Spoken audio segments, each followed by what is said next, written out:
کہتا ہوں سچے مسلمان بنو، اس پیسے کو شادیوں میں برباد مت کرو، غریب گھروں کی بیٹیوں کو اس پر مجبور نہ کرو کہ وہ خودکشی کر لیں یا بھاگ جائیں، غریب بیٹی کے ماں باپ کو سے جہیز کا مطالبہ مت کرو، حرام ہے شریعت اسلامی میں جہیز، حرام ہے حرام۔ اور اے نوجوانوں، میں تم سے یہ کہتا ہوں کہ اپنے ماں باپ سے کہہ دینا کہ آپ ہرگز جس گھر میں میرا رشتہ بھیجیں، خدا کے لیے صاف کہہ دیجئے گا کہ ہمیں لڑکی چاہیے، لڑکی کے ساتھ کچھ نہیں چاہیے۔ میں اتنا غریب اور فقیر نہیں ہوں کہ میرے گھر میں تو برتن نہیں ہے، تمہارے یہاں سے ڈنر سیٹ آئے گا تو میں پلیٹ میں کھانا کھا پاؤں گا، ہمارے گھر میں تو کیلے کے چھلکے میں کھانا کھایا جاتا ہے۔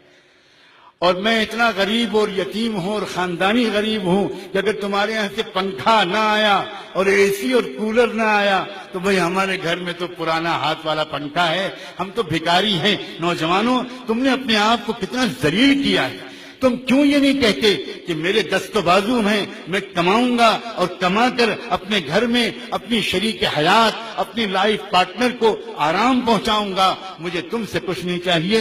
تم صرف اتنا احسان کر رہے ہو کہ نازوں پالی بیٹی کو ہمارے حوالے کر رہے ہو، یہ احسان بہت ہے۔ مسلمانوں، پورے دین پر آؤ، قرآن کو سمجھو، علماء کے قریب آؤ۔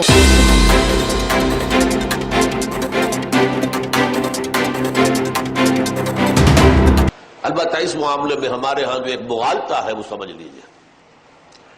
حضرت فاطمہ کا جہیز رضی اللہ تعالی عنہ، اس جہیز کا لفظ وہاں پر استعمال کر کے جنہوں نے بھی کیا ہے، ظلم اٹھایا ہے امت کے اوپر۔ حضرت فاطمہ کے جہیز کی بنیاد پر اب لاکھوں روپے کا جہیز جو ہے، اور نہ معلوم کیا کچھ لاکھوں، کیا کار جا رہی ہے، یہ جا رہا ہے، وہ جا رہا ہے، ایک کروڑ پتی کے گھر سے نکل کر ایک دوسرے کروڑ پتی کے گھر میں جا رہی ہے تو کروڑوں لے کر جا رہی ہے۔ حضرت فاطمہ کے جہیز کی حقیقت کیا تھی یہ سمجھ لیجیے۔ جب شادی کا وقت آیا ہے تو حضور نے حضرت علی کو بلایا، پوچھا علی تمہارے پاس کچھ مہر دینے کے لیے کچھ پیسے ہیں؟ عرض کیا حضور میرے پاس کچھ نہیں ہے۔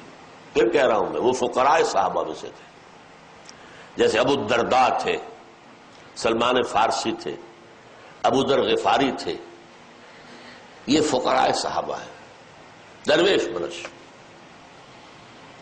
حضور نے کہا تمہارے پاس وہ ایک زرہ ہوتی تھی؟ جی ہاں زرہ تو ہے، لیکن حضرت علی نے جواب کیوں دیا نفی میں کہ زرہ کوئی دولت تو نہیں ہے، وہ تو جہاد کے لیے ایک اسلحہ ہے۔ فرمایا جاؤ اسے بیچو یا گروی رکھو اور قرض لے کر آؤ، اس لیے کہ بہرحال مہر تو شرط ہے، مہر تو دینا۔ وہ گئے اپنی زرہ لے کر بازار میں، حضرت عثمان نے 30 درہم میں خرید لی، اور عجیب بات دیکھیے چند دنوں کے بعد وہ ہدیتاً واپس کر دی۔ اس وقت خرید لی کہ اگر میں یہ کہوں گا کہ نہیں یہ رہنے دو، میں تمہیں پیسے دیتا ہوں، تو حضرت علی کی عزت نفس کو ٹھیس پہنچتی ہے کہ یہ مجھے خیرات دے رہے ہیں۔ اس وقت خریدی ہے 30 درہم میں، پھر ہدیتاً بعد میں پیش کر دی۔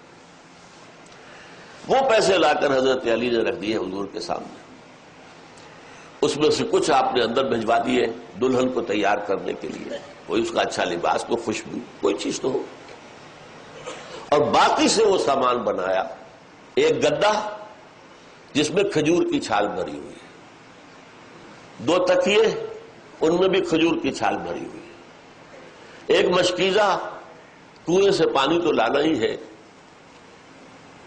ایک چکی، گندم میسر ہو یا جو پیسنے تو پڑے گے روٹی کے لیے، 1-2 اور برتن، یہ اس پیسے سے بنایا یہی ہوئی چیزیں تھیں۔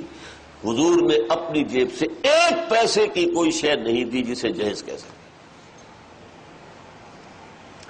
حضور ہی کی دوسری صاحبزادی کا نکاح ہوا ہے مدینہ منورہ میں، 2 نکاح تو آپ کی 2 بیٹیوں کے مکے میں ہو چکے تھے، حضرت فاطمہ اور ام کلثوم، ان کے نکاح مدینے میں ہوئے ہجرت کے بعد۔ ام کلثوم حضرت عثمان کے ہاں جا رہی تھی، وہاں بھرا گھر، ہر شے موجود، وہاں کسی جہیز کا ذکر نہیں ملتا۔ یہ کیسے ہو سکتا ہے کہ نبی اتنی بے انصافی کرتے کہ ایک بیٹی کو تو جہیز دیا دوسری کو نہیں دیا؟ کوئی ذکر کیوں نہیں ہے؟ وہاں سرے سے کوئی ضرورت تھی ہی نہیں، گھر میں ہر شے موجود ہے ضرورت کی، لہذا کسی جہیز کا ذکر